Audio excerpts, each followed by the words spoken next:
Of course ये आपका प्यार है, ये आपका आशीर्वाद है कि और जनता आर पार को जितना प्रेम करती है उसकी वजह से ये सम्मान है। ईद से पहले स्पीकर वाली सियासत और लाउड हो गई है। राज ठाकरे ने पहले ही अल्टीमेटम दे दिया था कि 3 मई यानी ईद के दिन तक महाराष्ट्र सरकार सभी मस्जिदों से लाउड स्पीकर हटवा दे, और अगर ऐसा नहीं हुआ तो 4 मई से वो मस्जिदों के सामने लाउड स्पीकर पर श्री हनुमान चालीसा बजाना शुरू कर देंगे। उद्धव ठाकरे की पार्टी के नेता यानी शिवसेना कह रही है कि हिंदुत्व पर हमला करने के लिए हिंदू ओवैसी तैयार किए जा रहे हैं, तो दूसरी तरफ ओवैसी कह रहे हैं कि हम मुसलमानों को पंचिंग बैग ना समझा जाए। किसी माई के लाल में हिम्मत नहीं है कि हमें पंचिंग बैग बना सके। लेकिन इसी बीच उत्तराखंड के हल्द्वानी में एक बड़ी घटना हुई। शनिवार को यहां कुछ लोगों ने हनुमान चालीसा का पाठ किया, और पाठ के बाद जब ये लोग घर लौट रहे थे तभी कुछ लोगों ने इन पर पत्थर और धारदार हथियार से हमला कर दिया। तो आज इन तमाम मुद्दों पर होगी देश की सबसे बड़ी बहस। ईद से पहले सियासत हो गई है बड़ी लाउड।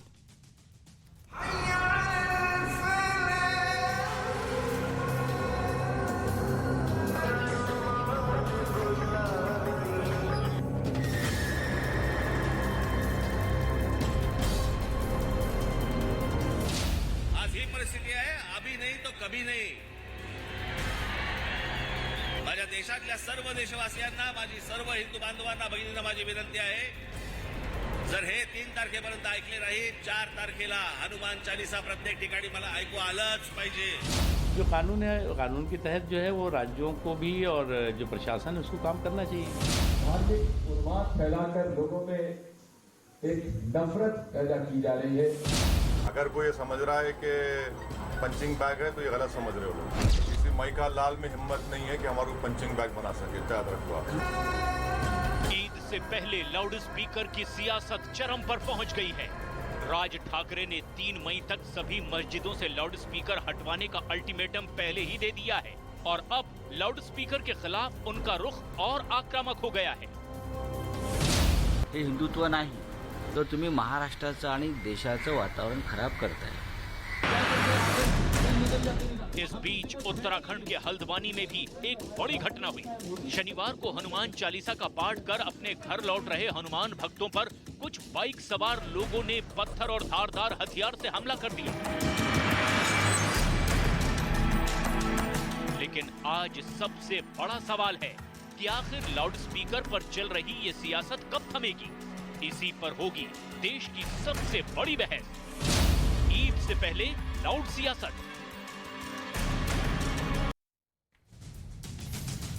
और अब वक्त है आर पार के सुप्रसिद्ध विश्लेषण का। ईद से पहले लाउड सियासत का विश्लेषण सुनिए। मैं आज आपको सारे फैक्ट्स बताऊंगा, सारे बयान बताऊंगा। ओवैसी साहब कहते हैं कोई माई का लाल मुसलमानों को पंचिंग बैग नहीं बना सकता। राज ठाकरे कहते हैं 3 तारीख तक नहीं माने तो फिर हर तरफ हनुमान चालीसा ही सुनाई देगी। ये इंपॉर्टेंट पॉइंट है। संजय राउत जो शिवसेना के नेता हैं वो कहते हैं कि शिवसेना पर वार के लिए हिंदू ओवैसी तैयार किए जा रहे हैं, यानी राज ठाकरे को हिंदू ओवैसी का दर्जा दे रहे हैं संजय राउत। लेकिन द बिग क्वेश्चन इज, जो बड़ा सवाल है वो ये है, क्या 3 मई के बाद लाउड अजान का विवाद और बड़ा होगा जैसे संकेत दिख रहे हैं? ये बड़ी बात है। मेरे साथ आज की इस चर्चा में रिजवान अहमद जुड़ रहे हैं इस चर्चा में, जो कि मुस्लिम स्कॉलर हैं और पेशे से वकील भी हैं। वागीश सारस्वत हैं जो कि प्रवक्ता हैं एमएनएस के। अभय दुबे हैं, प्रवक्ता हैं कांग्रेस पार्टी के। किशोर तिवारी हैं, नेता हैं शिवसेना के। दानिश कुरैशी हैं, जाने माने मुस्लिम चिंतक। और शहजाद पूनावाला जुड़ेंगे, बीजेपी नेता और प्रवक्ता। तमाम लोगों का अभिनंदन है। मैं इस चर्चा की शुरुआत करता हूं दानिश कुरैशी आपसे। दानिश, आपको आवाज मिल रही है मेरी? जी मिल रही है। दानिश, क्या आपको लगता है कि जी मिल रही है, ये जो अजान को लेकर सियासत है, ये जो लाउड अजान को लेकर सियासत है, ये पॉलिटिक्स है या ये रियल मुद्दा है, ये समस्या है? देखिए मुझे लगता है कि अब वक्त आ चला है कि समूचे हिंदू समाज को बाहर आ जाना चाहिए, क्योंकि भारतीय जनता पार्टी, राज ठाकरे और इन लोगों ने अपनी सियासी रोटियां सेकने के लिए जिस तरह से मजहब को हथियार बनाया है, जो पिछले 2-4 दशक से हम देख रहे हैं, 1980 के बाद से। जी सुनिए मेरी बात तो कंप्लीट करने दीजिए अमीश जी। जो पिछले 2-3 दशक से जो हम देख रहे हैं कि किस तरीके से सांप्रदायिकता को मजहबी जो मतलब सिंबॉलिक चीजें हैं। अब आप सुनिए, देखिए हनुमान चालीसा एक महिमा गान है, वो आप कहीं भी जाकर मतलब राजनीति करेंगे, किसी एक राज्य के मुख्यमंत्री के घर जाके आप बजाएंगे या किसी और धार्मिक स्थान के बाहर जाके बजाएंगे, तो इससे क्या मतलब अल्टीमेट होगा क्या? आप बताइए, क्या किसी भगवान मैं ये जानने की कोशिश कर रहा हूँ, सारी बातें आपकी सही है। दानिश जी जरा 30 सेकंड जरा वेट कर लीजिए। आपने बोला ये लाउड हनुमान चालीसा बजाने से क्या होगा? सही बात है आपकी। हनुमान जी ज्यादा तेज सुनते हैं, कम तेज सुनते हैं, ये तो बात है ही नहीं। मैं ये जानना चाह रहा हूं कि जो लाउड अजान दशकों से चल रही है, इसको बजाने से क्या हो रहा है? और शिवसेना सांप्रदायिक है या नहीं है सांप्रदायिक? सुनिए मैं आपको बताऊं, लाउड अजान बज रही है या नहीं बज रही, या और किसी धार्मिक स्थान में उनकी धार्मिक विधियां लाउड हो रही है नहीं हो रही है। सुनिए, तो अगर किसी को किसी से भी दिक्कत है तो उसके लिए हमारे यहाँ रूल ऑफ लॉ है, कानून व्यवस्था है। आप मान लीजिए कि मुझे किसी चीज से तकलीफ है तो मैं अल्टीमेटली तो प्रशासन को, सरकार को ही लिखूंगा कि भाई इस चीजों से मुझे तकलीफ है, या मैं ये कहूंगा कि भाई मुझे अमीश जी की चैनल से दिक्कत है, इनका वॉल्यूम लाउड है, इसलिए मैं उनके बाहर जाके दूसरा और कुछ नया शुरू करूंगा। तो ये तो एस्ट्रोनोपली तो कुछ नहीं हो सकता ना। आपको कानून का सहारा लेके, किसी को भी किसी से भी दिक्कत है तो उसके लिए कानून व्यवस्था हमारे यहाँ लागू है। अब अगर कोई सुपर पुलिस या सुपर पुलिस का कोई काम इस ना करे, तरीके का काम करने की कोशिश करता है, मुझे मन से कोई वकील शाश्वत को लेना पड़ेगा 40 सेकंड के लिए। वकील शाश्वत, आप क्या सुपर पुलिस बन रहे हैं?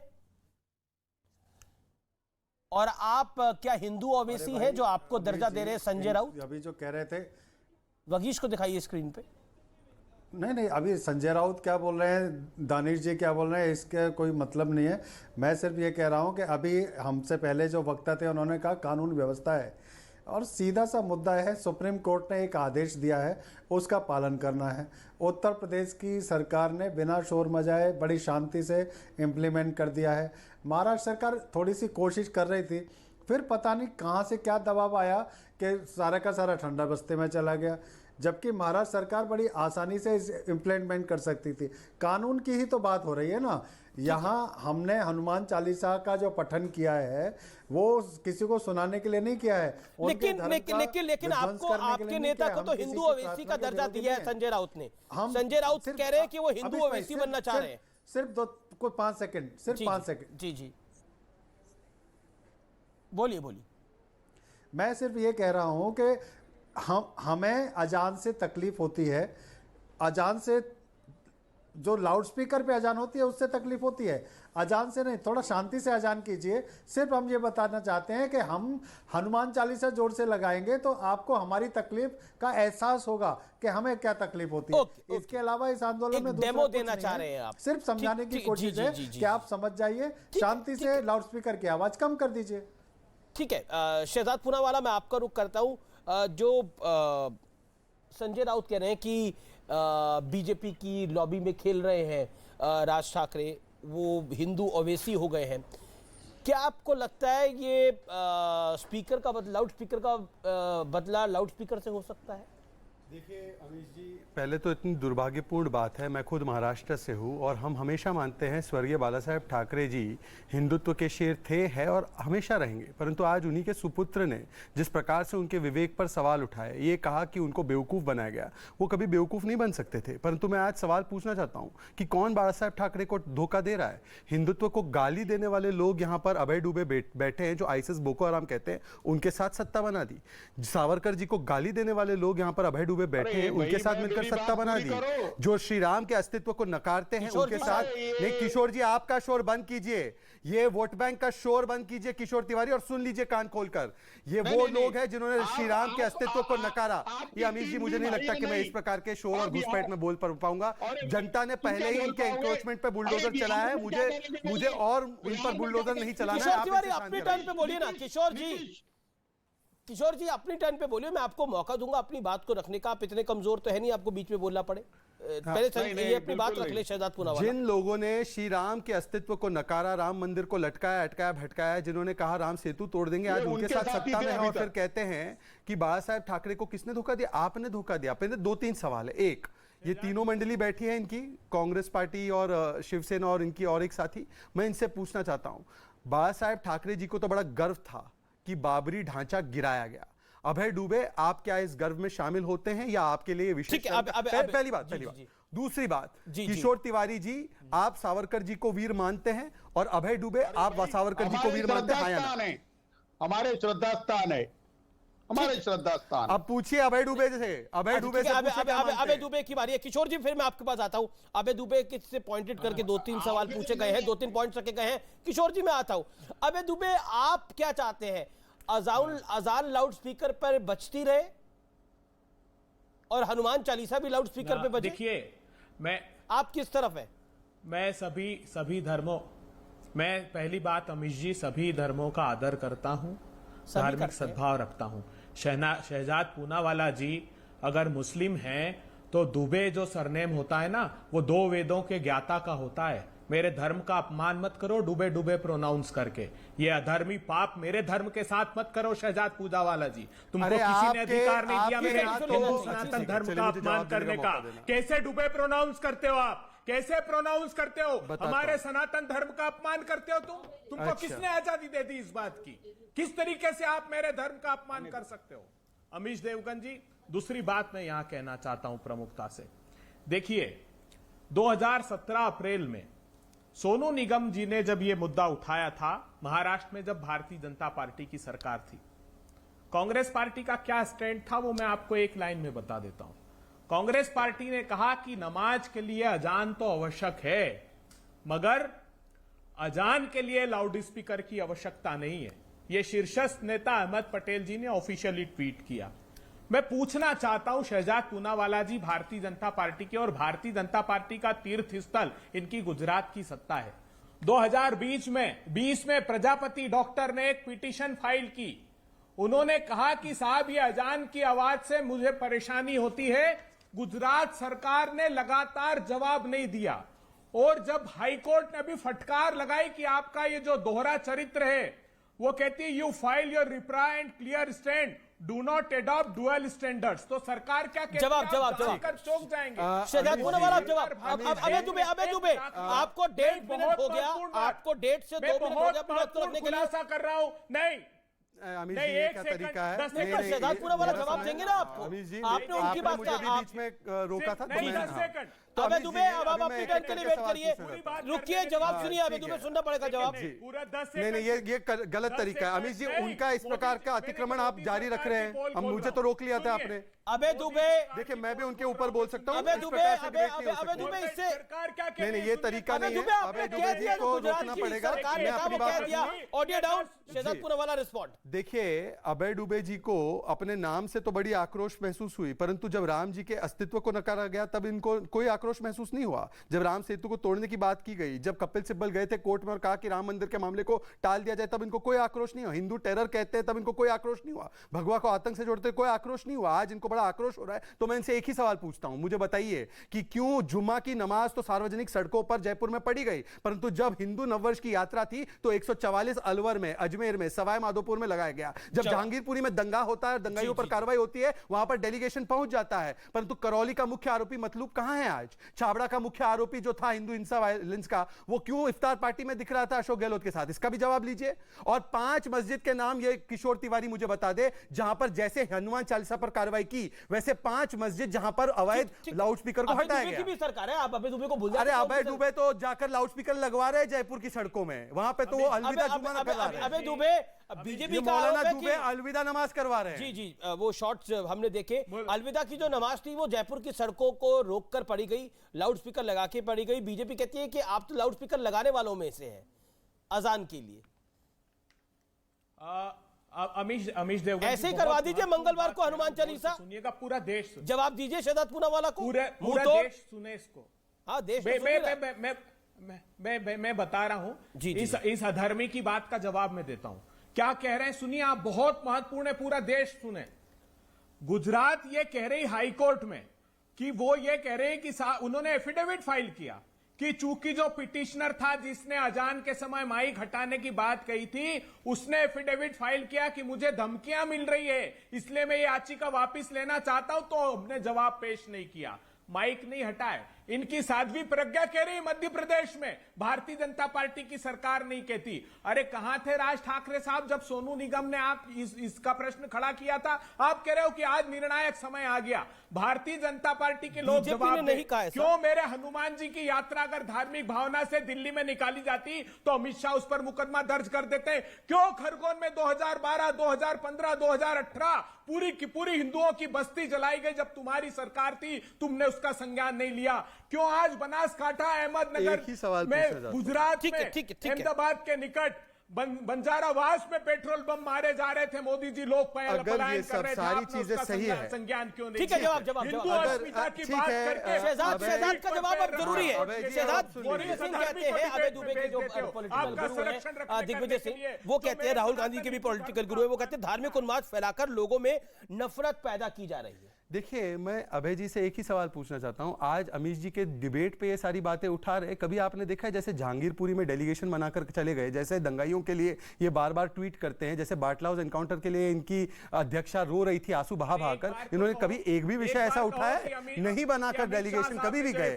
इनफैक्ट अरे आप बीच में बोल रहे हैं। देखिए अभय जी, मैं भी बीच में बोल सकता हूँ। अभय जी, मैं भी बीच में बोल सकता हूँ। यदि आप अगर आप अपना भोंगा नहीं बंद करेंगे तो मैं भी यहाँ पर संविधान का भोंगा बजा सकता हूं। आप वोट बैंक का भोंगा बजाएंगे तो मैं संविधान का भोंगा बजाऊंगा आपके सामने।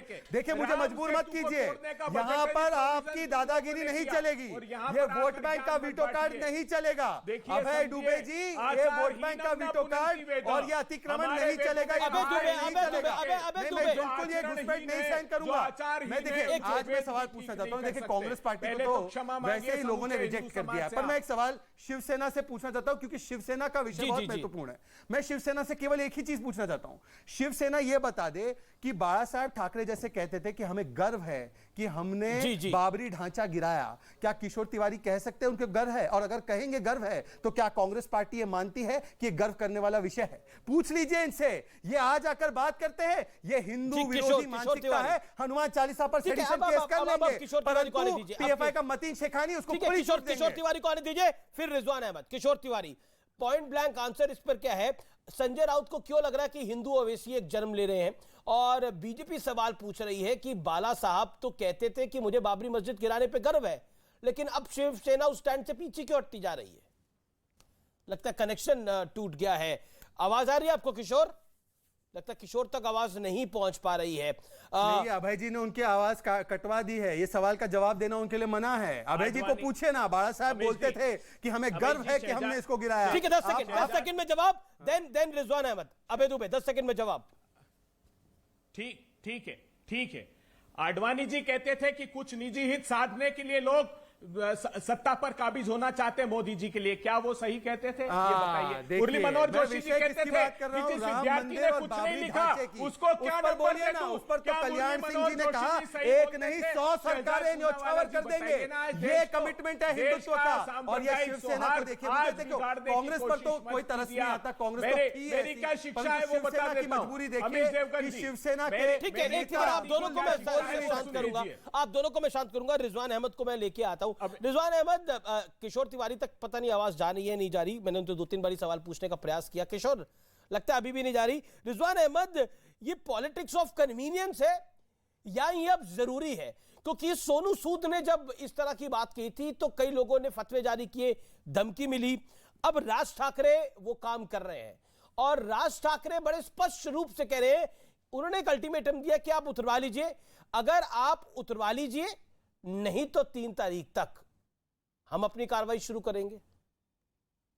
जी हाँ, जी अमीश भाई, जय हिंद, वंदे मातरम। अभी आपके प्रोग्राम के शुरू में शायद दानिश साहब बैठे थे, उन्होंने कहा कि अगर आपको किसी चीज से प्रॉब्लम है तो ये लाउड स्पीकर बजा के क्या होगा, आप कोर्ट जाएं।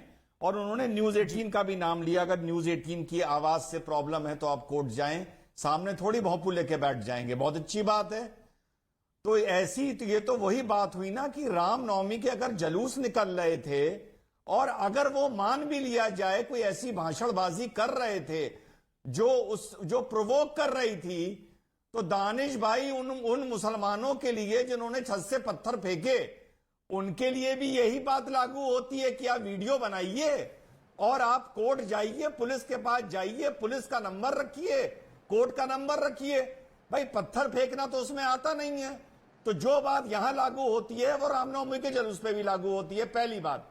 दूसरी बात, ओवैसी साहब ने कहा कि मुसलमान को कोई पंचिंग बैग नहीं बना पाएगा, कोई माले नहीं बना पाएगा, क्योंकि मुसलमान को पंचिंग बैग ओवैसी जैसे लोगों ने और सेकुलर पार्टियों ने 70 साल में बना के इतना पीट दिया है, इतना ठोक दिया है कि अब मुसलमान किसी का पंच लेने के लायक ही नहीं है। तो अगर पंचिंग बैग की बात है तो वो ओवैसी जैसे लोग और सेकुलर पार्टियां मुसलमान को पंचिंग बैग बनाती हैं। तीसरी बात किसी ने फिर कही कानून की। कानून का अमीश भाई बिल्कुल सम्मान नहीं है, सम्मान है डंडे का। अगर कानून का सम्मान होता तो लाउडस्पीकर राजस्थान और महाराष्ट्र से भी उतर गए होते। और जो आप लोग ये बोलते हैं कि लखनऊ में या यूपी में बड़े प्यार से लाउडस्पीकर उतारे जा रहे हैं, अमीश देवगन जी, प्यार से लाउडस्पीकर उतारने के लिए पुलिस नहीं जाती। अगर किसी काम के लिए मेरे घर पुलिस आ गई तो इसका यह मतलब नहीं है वो काम प्यार से हो रहा है, ये काम डंडे के डर से हो रहा है, योगी के डंडे की वजह से हो रहा है। और फिर बता रहा हूं, अगर कल को योगी ना रहें और अखिलेश आ जाएं तो शपथ लेने के दिन से पहले ये सारे लाउडस्पीकर वापस लग जाएंगे। दानिश कुरैशी,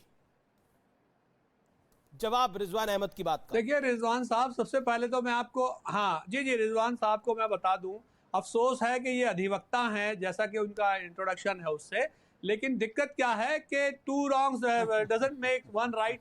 तो अगर किसी ने अगर नारेबाजी की है और सामने कोई पत्थरबाजी कर रहा है तो ये जस्टिफिकेशन नहीं है कि कोई पत्थरबाजी करेगा तो आप नारेबाजी करिए। दिक्कत क्या है, सुनिए, आप लोगों की दिक्कत और परेशानी ये है कि आप कानून को कानूनी तरीके से लागू कराना नहीं चाहते, और वो इसलिए लागू कराना नहीं चाहते क्योंकि कानून में आप मानते ही नहीं है। पूरा जो प्रोसेस है, मैं आपको बताऊं, हमारे देश में पिछले मतलब यूपी के अगर दूसरे टर्म की इस बात की जाए ये और केंद्र की बात की जाए तो सिर्फ और सिर्फ डेमोक्रेटिक प्रोसेस एक ही फॉलो किया जा रहा है, और वो है चुनाव का। चुनाव में आप जैसे तैसे करके शायद जीत रहे हैं, उसमें कोई दो राय नहीं है, लेकिन याद रखिएगा सत्ता ना किसी की रही है और ना रहेगी। अब वो डेमोक्रेटिक प्रोसेस जैसे ही पूरा होकर आपकी शपथ विधि जब खत्म हो जाती है, उसके बाद आप उठा के संविधान को ताक में रख देते हैं और उसके बाद कोर्ट और कानून और न्यायालय को सबको भूल जाते हैं। और जैसा शर्म नहीं आती आपको? आपको जवाब सुनिए, यहाँ किसी का डंडा नहीं चलेगा, आपको संविधान मानना पड़ेगा। रिजवान अहमद साहब, आप एडवोकेट हैं, आपको यह समझना चाहिए। और अगर कोई संविधान के ऊपर से ले जाके डंडा करने की कोशिश करेगा तो उसके खिलाफ संवैधानिक तरीके से काम किया जाएगा, चाहे वो जो डंडा है वो ताकत भी संविधान से लेता है, वो ताकत संविधान से लेता है। अरे संविधान में मानता कौन है? आप मानते हैं कोर्ट ने जिसको गुनाहगार नहीं ठहराया उसके पहले आप बुलडोजर चला देंगे। आप अपने सुनिए रिजवान साहब, सुनिए, अरे बाबा की बात कर रहा हूँ, योगी आदित्यनाथ ने अपने केस वापस ले लिए, बुलडोजर चल गया। अब दानिश कुरैशी,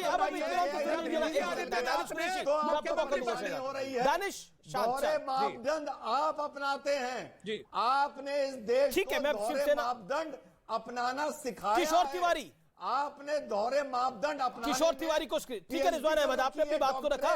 किशोर तिवारी, आपको मेरी आवाज मिल रही है? आपके ऊपर आ रही है। ठीक है Rizwan Ahmed, you made your point. Rizwan Ahmed, you made your point. Kishore Tiwari, क्या आपके दोहरे मापदंड हैं? एक तरफ आप बाला साहब की लीगेसी को कैरी भी करना चाहते हैं, लेकिन जो बाला साहब बोलते थे उसको आप फॉलो नहीं करते, ऐसा क्यों? इतनी मजबूर क्यों हो गई है शिवसेना?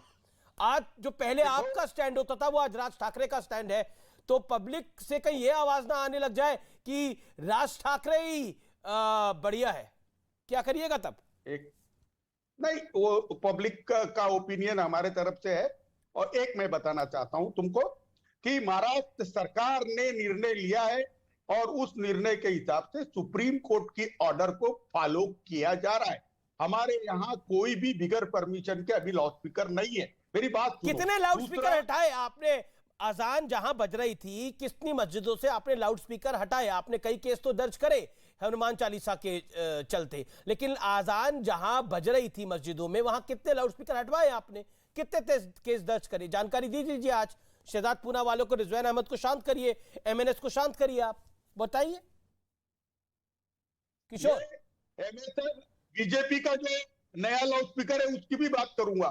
मेरी बात सुन लो अमित जी कि महाराष्ट्र के अंदर कोई लाउड स्पीकर उतारे जाएंगे नहीं और कोई पॉइंट हो गया ना। उतारने ठीक है, मुझे ब्रेक के लिए रुकना पड़ेगा। आपने एक पॉइंट ब्लैंक आंसर कर दिया कि महाराष्ट्र में कोई लाउड स्पीकर नहीं उतारे जाएंगे, लेकिन हनुमान चालीसा पे एफआईआर देशद्रोह चलता रहेगा। ब्रेक ले रहा हूं, देखते रहिए आर पार।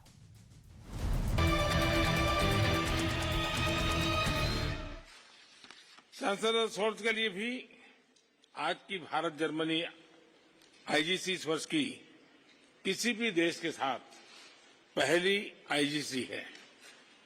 ये कई फर्स्ट दर्शाते हैं कि भारत और जर्मनी दोनों ही देश इस महत्वपूर्ण पार्टनरशिप को कितनी प्राथमिकता दे रहे हैं। लोकतांत्रिक देशों के तौर पर भारत और जर्मनी कई कॉमन मूल्यों को साझा करते हैं। इन साझा मूल्यों और साझा हितों के आधार पर पिछले कुछ वर्षों में हमारी द्विपक्षीय संबंधों में उल्लेखनीय प्रगति हुई है। हमारी पिछली आईजीसी 2019 में हुई थी। तब से विश्व में महत्वपूर्ण परिवर्तन हुए हैं। कोविड-19 महामारी ने वैश्विक अर्थव्यवस्था पर विनाशकारी प्रभाव डाला है। हाल की जियोपॉलिटिकल घटनाओं ने भी दिखाया कि विश्व की शांति और स्थिरता कितनी नाजुक स्थिति में है और सभी देश कितने इंटरकनेक्टेड हैं।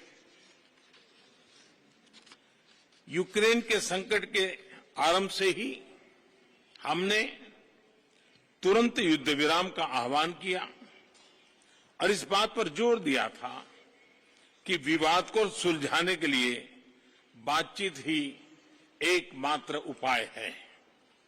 हमारा मानना है कि इस युद्ध में कोई विजयी पार्टी नहीं होगी, सभी को नुकसान होगा। इसलिए हम शांति के पक्ष में हैं। यूक्रेन संघर्ष से उत्पन्न उथल-पुथल के कारण तेल की कीमतें आसमान छू रही हैं। विश्व में खाद्यान्न और फर्टिलाइजर की भी कमी हो रही है। इससे विश्व के हर परिवार पर बोझ पड़ा है, किंतु विकासशील और गरीब देशों पर इसका असर और गंभीर होगा। इस संघर्ष के ह्यूमैनिटेरियन इम्पैक्ट से भारत बहुत ही चिंतित है। हमने अपनी तरफ से यूक्रेन को मानवीय सहायता भेजी है। हम अन्य मित्र देशों को भी अन्य निर्यात, तेल आपूर्ति और आर्थिक सहायता के माध्यम से मदद करने की कोशिश कर रहे हैं। आज छठी आईजीसी में से भारत जर्मनी भागीदारी को एक नई दिशा मिली है। इस आईजीसी ने एनर्जी और एनवायरनमेंट दोनों क्षेत्रों में हमारे सहयोग को महत्वपूर्ण गाइडेंस दिया है। मुझे विश्वास है कि आज किए गए निर्णयों का हमारे क्षेत्र और विश्व के भविष्य पर सकारात्मक प्रभाव पड़ेगा। आज हम Indo Germany partnership on green and sustainable development launch कर रहे हैं। भारत ने ग्लासगो में अपने क्लाइमेट एम्बिशन को बढ़ाकर विश्व को यह दर्शाया है कि हमारे लिए ग्रीन एंड सस्टेनेबल ग्रोथ एक आर्टिकल ऑफ फेथ है। इस नई पार्टनरशिप के तहत जर्मनी ने 2030 तक 10 बिलियन यूरो की अतिरिक्त विकास सहायता से भारत के ग्रीन ग्रोथ प्लान्स को सपोर्ट करने का निर्णय लिया है। इसके लिए मैं जर्मनी और चांसलर शोर्ज को धन्यवाद देता हूं। हमारे कॉम्प्लीमेंट्री स्ट्रेंथ को देखते हुए हमने एक ग्रीन हाइड्रोजन टास्क फोर्स भी बनाने का निर्णय लिया है, दोनों देशों में ग्रीन हाइड्रोजन इंफ्रास्ट्रक्चर को बढ़ाने के लिए में यह बहुत उपयोगी रहेगा। भारत और जर्मनी दोनों को ही अन्य देशों में डेवलपमेंट कोऑपरेशन का लंबा अनुभव है। आज हमने अपने अनुभवों को जोड़कर त्रिपक्षीय कोऑपरेशन के जरिए तीसरे देशों में संयुक्त परियोजनाओं पर कार्य करने का भी निर्णय लिया है। हमारे यह सहयोग विकासशील विश्व के लिए पारदर्शी और सस्टेनेबल विकास परियोजनाओं का विकल्प प्रदान करेगा। फ्रेंड्स, पोस्ट कोविड काल में भारत अन्य बड़ी अर्थव्यवस्थाओं के मुकाबले सबसे तेज ग्रोथ देख रहा है। हमें विश्वास है कि भारत वैश्विक रिकवरी का महत्वपूर्ण स्तंभ बनेगा। हाल ही में हमने बहुत कम समय में यूएई तथा ऑस्ट्रेलिया के साथ व्यापार समझौतों पर हस्ताक्षर किए। ईयू के साथ भी हम एफटीए वार्ताओं में शीघ्र प्रगति के लिए प्रतिबद्ध हैं। भारत के कुशल कामगारों और प्रोफेशनल से कई देशों की अर्थव्यवस्थाओं को लाभ मिला है। मुझे विश्वास है कि भारत और जर्मनी के बीच हो रहे comprehensive migration and mobility partnership agreement से दोनों देशों के बीच आवाजाही सुगम बनेगी। मैं फिर एक बार आज की समिट के लिए, आपके इनिशिएटिव के लिए आपका बहुत बहुत धन्यवाद करता हूं।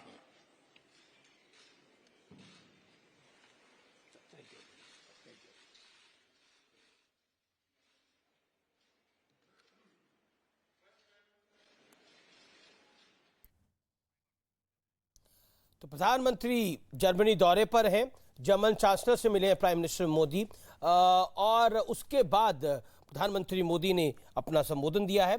हम रुक करते हैं अपनी चर्चा का, आर पार में वापस लौटते हैं। इस समय की जो हम चर्चा कर रहे हैं उससे पहले किशोर तिवारी, मैं आपसे बात कर रहा था। किशोर तिवारी, आप मुझे कृपया करके बताइए, आपने बोला लगता है ये बीजेपी वालों का भी जो लाउड स्पीकर है ये बंद करना पड़ेगा। किस बीजेपी के लाउड स्पीकर की आप बात कर रहे थे? ये तो एमएनएस का लाउड स्पीकर चल रहा है अभी। नहीं, बीजेपी ने एमएनएस का लाउड स्पीकर लगाया है जो न्यूसेंस पैदा कर रहा है और अराजकता पैदा कर रहा है। अजान के ऊपर हमें तो 95% लोगों ने बोला है कि हमने डिसिबल लेवल कम कर दिया है। हमने मंदिरों को भी इंस्ट्रक्शन दिए, ना ही तो हम मंदिरों के, गिरजाघरों के, चर्चेस और मस्जिद के लाउड स्पीकर उतारने वाले। पर यूपी में तो योगी ने उतार दिए।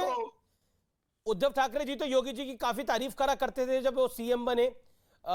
उसके बाद तो आपके रिश्ते 2019 के बाद खराब हो गए, तो योगी जी ने तो उतरवा दिए, मंदिर हो या मस्जिद हो सबके उतरवा दिए।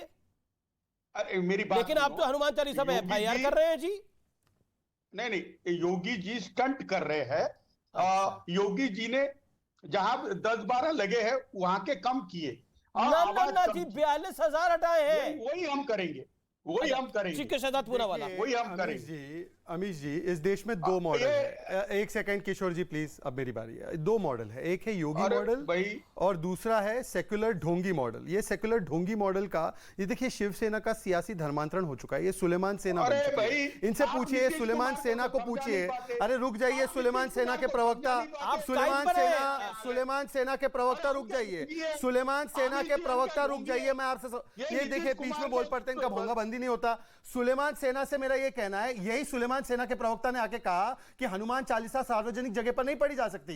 तो आप ये स्टैंड नमाज पे ले सकते हैं? बोलिए, आज मैं आपको चुनौती देता हूं सुलेमान सेना के प्रवक्ता, आपकी सोनिया सेना भी बैठी है, अगर हिम्मत है तो बोलिए कि बाबरी ढांचा गिराने में हमें गर्व है। दूसरी बात बोलिए वीर सावरकर है, और तीसरी बात बोलिए कि हम ये सार्वजनिक जगहों पर नमाज को भी बंद करेंगे।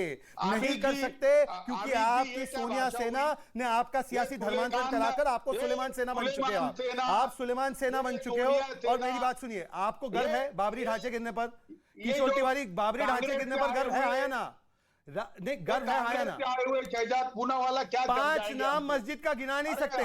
15 दिन से डिबेट कर रहे हैं किशोर तिवारी, 5 मस्जिद के नाम नहीं दे सकते जहां से भोंगा कम किया हो, उतारा हो या एफआईआर की हो। 5 नाम नहीं दे सकते। देंगे भाई, आप चैलेंज कर रहे हो उनको। वो कर रहे, वो चैलेंज करा तो स्वीकार कर। चैलेंज करता हूं, आपके शो से ज्यादा कोई शो देखा नहीं जाता। इनसे मैं 15 दिन से चैलेंज है। एक सेकंड 15 दिन से लिस्ट जी मांग जी रहा हूं। जी जी ठीक है, अपने अपने कैमरास में देखिए, मेरा निवेदन है। अच्छा ठीक है, किशोर जी आप बता दीजिए जरा, कहां का 5 मस्जिद, 5 मस्जिदें बता दीजिए जहां पर आपने अजान के लिए लाउड स्पीकर को ऑडियो कम करा, हटवाया, बता दीजिए। मुंह बंद करिए इनका। नहीं देखो, इनको अभी भी आपत्ति है तो ये बता दे, लेकिन हमको लिखित रूप पे सभी इमामों ने बताया है कि हम 10 से 6 नहीं बजाएंगे और दिन की कम हनुमान रखेंगे। चालीसा में तो सेडिशन केस करोगे, जो बोलना चाहता है, और यहां पर मौलानाओं का पत्र आपके लिए काफी है। वाह भाई वाह, ये इसीलिए मैं इनको सुलेमान सेना कहता हूं। ये शिवसेना है ही नहीं, ये बाला साहब ठाकरे की शिवसेना नहीं है। इनके ऊपर ऐसा संक्रमण तुष्टिकरण का पड़ा है कि अब ये भी कांग्रेस की देखा देखी वही भाषा बोलते हैं। मैं एक और सवाल, अबे दुबे और रिजवान अहमद दोनों इंतजार कर रहे हैं। कानून हाथ में लिया जाएगा नहीं, और कानून चालीसा पर सेडिशन लेकिन ये तो कानून लागू करने के बाद सार्वजनिक जगह पर नहीं है। अब ओके सार्वजनिक जगह पर नहीं होगी। अतिकुर रहमान भी काफी देर से इंतजार कर रहे हैं, रिजवान अहमद भी काफी देर से इंतजार कर रहे हैं, अभी दुबे भी काफी देर से इंतजार कर रहे हैं। अतिकुर रहमान के पास तो मैं एक बार गया भी नहीं। ठीक है, एक सेकंड रिजवान अहमद, कानून का राज चलेगा, लेकिन इस कानून के राज के तहत, संविधान के राज के तहत आवाज को डाउन करना नहीं आता, लेकिन हनुमान चालीसा पढ़ने पर देशद्रोह आ जाता है। शुरू में जब मैंने अपनी बात रखी तो दानिश भाई ने बड़ी स्मार्टली कह दिया कि आप पता नहीं कैसे वकील हैं। 2 wrongs do not make a right, ये बड़ी पुरानी घिसी-पिटी लाइन हो गई है। दानिश भाई का मतलब ये था इस लाइन से कि भैया रिएक्शन करने का अधिकार सिर्फ हमको है, तुम रिएक्शन ना करो, तुम कोर्ट चले जाओ, पहली चीज। दूसरी मैं जवाब दूंगा रिजवान साहब को, हम इंतजार करते हैं और माकूल जवाब दूंगा इंशाल्लाह। तो दीजिएगा जवाब। इतने इमोशनल ना हो, इंशाल्लाह जरा होल्ड करो, इंशाल्लाह होल्ड करो। पहली बात मैं अमीर जी से कह रहा हूं, मैं आपसे नहीं कह रहा हूं रिजवान साहब, मैं अमीर जी से इजाजत मांग रहा हूं कि आपकी बात खत्म हो जाए तो मुझे बोलते हो तो हर आदमी सुनता है यार, बड़े बेवकूफ आदमी हो। जब माइक पे बोलते हो तो हर आदमी के कान में आवाज आती है। देखिए आपने रिजवान अहमद है ना, सुनिए आप अरे आप अमीश को फोन करो ना, डायरेक्ट बात अमीश से करिए। मैं कैसे फोन उठाऊंगा? ठीक है, एक सेकंड। अरे आप अमीश को फोन करो ना, अगर डायरेक्ट बात करनी है अमीश से। अरे पागलपन नहीं करते, आप नेशनल चैनल पे बैठे हो, अगर आपको नहीं समझ है, तहजीब नहीं है तो अरे जाहिल आदमी नेशनल टीवी पर जब कोई बोल रहा हो तो बीच में नहीं बोलते। देखो जाहिल आदमी जब नेशनल टीवी पे कोई बोल रहा हो तो बीच में नहीं बोलते। मैं तो जाहिल नहीं कहूंगा, लोग नहीं, चुप रहो ना, आप फैसला, अरे चुप रहो ना, आप फैसला कर लेंगे कि जाहिल कौन है। चुप रहो बेटा, चुप रहो। पीछे पीछे मोटी मोटी किताबें रख देने से कोई आलम फाजिल नहीं हो जाता, सिर्फ कोई बहुत महंगी पेन लगाने से बड़ा लेखक नहीं हो जाता। रिजवान साहब, जाहिल आदमी चुप रहो। निवेदन है मेरा, भाषा की मर्यादा बनाए रखे। चुप रहो। देखिए, भाषा की मर्यादा रखे। देखिए हम तो बहुत तहजीब से बात कर रहे हैं रमेश जी, इन्हें तहजीब नहीं है जो अपने आप को अधिवक्ता कहते हैं। जाहिल आदमी बीच में आप अपनी बात रखिए ना, अभी चुप है। एक सेकंड, दानिश कुरैशी आप शांत रहिए 40 सेकंड, बात अपनी कह रहे रिजवान अहमद, फिर आप बोलेगा, और भाषा की मर्यादा रखी जाए, मेरा निवेदन है। अबे दुबे अपनी टर्न का इंतजार कर रहे हैं, अतिकुर रहमान लंबे अरसे से इंतजार कर रहे हैं, बीच में प्राइम मिनिस्टर को भी लेना पड़ा। ओके बोलिए जी। पर कुछ जाहिलों, कुछ लोगों को इंतजार करना नहीं आता। खैर, दूसरी बात, आप अमीर जी शुक्र करिए कि राज ठाकरे ये कह रहे हैं कि हम हनुमान चालीसा बजाएंगे। शुक्र करिए कि राज ठाकरे ये नहीं कह रहे कि हम मस्जिद पे चढ़ के लाउड स्पीकर उतारेंगे। सोचिए अगर उन्होंने ये ऐलान कर दिया होता तो क्या होता, सोचिए क्या लॉ एंड ऑर्डर प्रॉब्लम होती। बस फर्क इतना है कि हम लोग इंतजार करते हैं कि लॉ एंड ऑर्डर प्रॉब्लम हो। अरे अगर राज ठाकरे ऐसी ठीक है, जवाब ले लेते हैं। अब आपने रिजवान अहमद बोल लिया, अब दानिश कुरैशी 40 सेकंड में जवाब दे दीजिए। Then Abhay Dubey and Atiqur Rahman. 5 बजे ठीक है, दानिश कुरैशी आपका नाम नहीं है, अब आप इंतजार करिए। रिजवान जी, अब अमीर जी सुनिए, बोलिए दानिश कुरैशी। ठीक है देखिए, आप सबसे पहली बात मैं आपको बताऊं, दरअसल दिक्कत क्या है, मनसे की और रिजवान अहमद की भी दिक्कत क्या है कि उनको, वो एडवोकेट है लेकिन उसके बावजूद भी उनको समझ में ही नहीं आता। वो ये कह रहे हैं कि राज ठाकरे अगर ये कह देंगे कि हम खुद जाके उतार लेंगे, अरे सुनिए मेरी बात, हमारे पड़ोसी मुल्क के साथ में भी दुश्मनाहट रहती है, तो क्या कल के दिन में जाके पड़ोसियों से जाके जंग का ऐलान कर देंगे? हर एक चीज का एक सिस्टम है और उस सिस्टम को समझिए। मोटी मोटी किताबें रखने से बेटर है मोटे दिमाग में छोटी बातें घुसाया करें। तो दिक्कत क्या है, सुनिए, दिक्कत यह है आपकी कि आप कानून व्यवस्था को कानून व्यवस्था के साथ लागू करना नहीं चाहते। क्यों कोई उतारेगा किसी भी मजहबी इमारत के ऊपर चढ़ के? क्या कानून नहीं है इस देश में तो आप उतारेंगे? आप वकील हैं तो आप जाके वकालत कोर्ट में करेंगे। मैं बिजनेसमैन हूं, मैं अपना बिजनेस करूंगा। किसी से कोई दिक्कत है तो हमारे यहाँ रूल ऑफ लॉ है। अगर ये आपको समझ में नहीं आता है तो आपको समझ लेना चाहिए, आपको ये समझ लेना चाहिए। दूसरे नंबर की बात सुनिए, संविधान से ऊपर इस देश में कोई भी नहीं है। सरकार के पास काम करने का तरीका ऑलरेडी मौजूद है कॉन्स्टिट्यूशनली राइट्स के साथ में, लेकिन अगर उसको कोई ओवररूल करने की बात करेगा तो उसके साथ कानून से ही तो निपटा जाएगा। ठीक है, ओके, शहजाद रुकना पड़ेगा। 10 second Rizwan Ahmad, 10 second for rebuttal, only 10 second, 10 second, then Abhay Dubey, no one else. जी अमीश भाई, फिर से साहब ने बोला ये कौन से वकील हैं, कानून अपना काम करेगा। 2005 में कानून ने बोला था कि रात को 10 बजे से लेकर सुबह 6 बजे तक लाउड स्पीकर नहीं चलेगा। जरा दानिश भाई से पूछिए कि क्या इस आदेश के बाद फजर की अजान लाउड स्पीकर पे करनी इन्होंने बंद कर दी? क्या करी बंद? करनी चाहिए थी ना। कानून कानून कानून कर रहे हैं, क्यों नहीं बंद करी? मैं जवाब दूं अमीश जी? अभी नहीं, अबे दुबे, पहले अबे दुबे, फिर मैं आपको लेके आता हूं।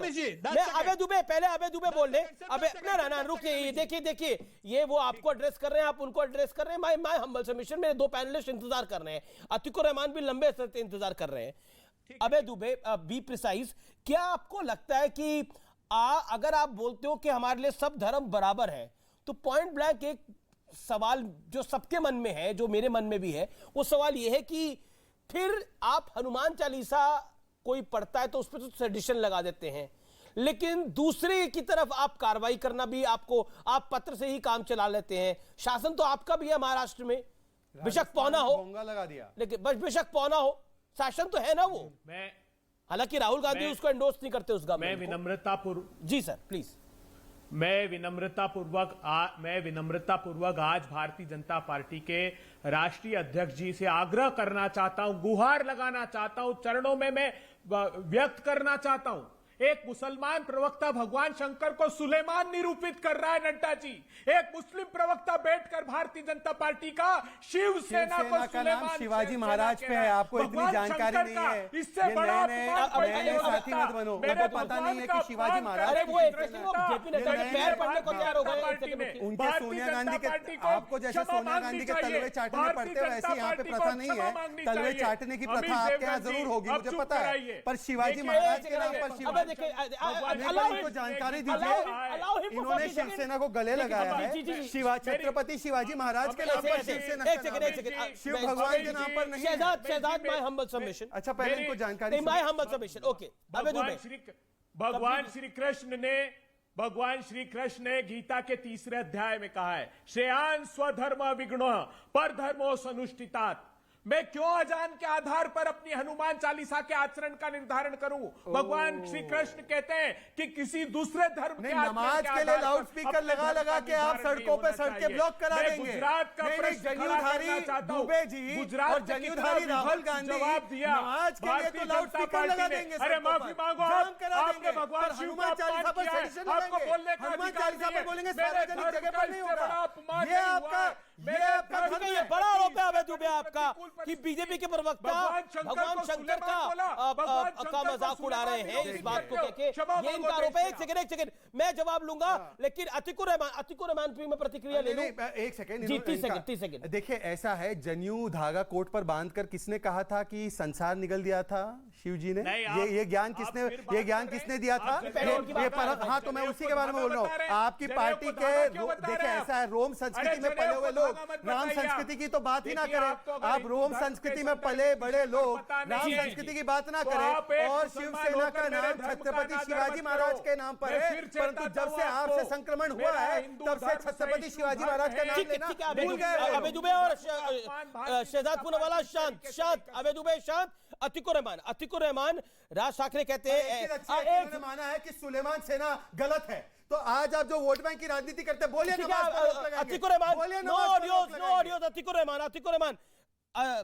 अतिकुर रहमान ओवैसी कहते हैं कि किसी माई के लाल में ये हिम्मत नहीं है। ओवैसी कहते हैं कि कोई माई का लाल मुसलमानों को पंचिंग बैग नहीं बना सकता। राज ठाकरे कहते हैं आज ये परिस्थिति है, अभी नहीं तो कभी नहीं। बताइए क्या करिएगा? एंड आई एम सॉरी मैं लेट आ रहा हूं आपके पास। भारतीय जुमलेबाज पार्टी, मेरी आवाज बहुत इको हो रही है, अगर इसको ठीक बोलिए आपकी टर्न है, बोलिए। ये भारतीय जुमलेबाज पार्टी महाराष्ट्र पॉलिटिक्स को कितना भी गंदा करने की कोशिश कर ले, कमल की कीचड़ यहां पर नहीं फैलेगी। यहां पर शिवशाही, और आप कोई भी इसको नाम दे दीजिए, सुलेमान दे दीजिए या कोई भी दे दीजिए, हम यहां पर आपकी कीचड़ को फैलने नहीं देंगे। अगर हिम्मत है तो नीतीश कुमार की बिहार गवर्नमेंट से अपना सपोर्ट वापस लीजिए तुरंत। क्या कहा नीतीश कुमार जी ने कि ये बकवास में मैं नहीं पढ़ना चाहता कि कौन से धार्मिक स्थल से लाउड स्पीकर उतरेंगे या नहीं उतरे। अगर भारतीय जुमलेबाज पार्टी के स्पोक्स पर्सन में हिम्मत है तो वो नीतीश कुमार को अभी क्रिटिसाइज करे और अपना सपोर्ट वापस ले। महाराष्ट्र के अंदर महाराष्ट्र की अस्मिता को चैलेंज करोगे तो मुंह की खाना पड़ेगी आपको। हिंदू मुसलमान को बांटने की कोशिश पर इसमें हिंदू मुसलमान को बांटने की बात कैसे हो गई? जाओ अपने गुजरात के अंदर जितनी खुन्नस निकालना है निकाल लो। अपने गुजरात के अंदर? आसाम में अपने गुजरात के अंदर क्यों? आपका नहीं है गुजरात? आपका गुजरात नहीं है? अब तो देश में भी बीजेपी का शासन है, तो आपका देश भी नहीं रहेगा। अपना गुजरात हो गया, अपना यूपी हो गया, अपना देश भी नहीं है। अगर बीजेपी का शासन है तो वो अपना देश भी नहीं है। गुजरात मॉडल कहाँ है? तो गुजरात मॉडल तो देश में है जी। पब्लिक ने दूसरी बार चुन के भेजा उसे गुजरात के मॉडल को। इलीगल वीजा लेके गुजराती भाई भाग रहे, काम करने के लिए नहीं है। देखिए अब मैं आना चाहता हूँ, देखिए एक सेकंड, अभी इन्होंने काफी सारी बातें की। अब सुन लीजिए अतिक्रमण रहमान, अतिकुर रहमान, सॉरी गलती से स्लिप हो गया। अतिकुर रहमान सुन लीजिए। अब अतिकुर रहमान, अतिक्रमण मत कीजिए, मेरे समय पर अतिक्रमण मत कीजिए। मुझे एक बात बताइए, महाराष्ट्र की बड़ी बातें कर रहे हैं। वैसे तो आपको मराठी आती है नहीं आती मुझे नहीं पता, मैं मराठी में आपसे बात नहीं करना चाहता, पर मुझे बता दीजिए फिर महाराष्ट्र का जो सबसे होनहार बेटा है वीर सावरकर को वीर मानते कि नहीं मानते? नहीं, वीर सावरकर को जो गाली देता है उसको क्या कहते हैं आप बताइए? महाराष्ट्र के सबसे वीर सपूत वीर सावरकर को गाली देने वाले लोगों को क्या कहते हैं आप बताइए?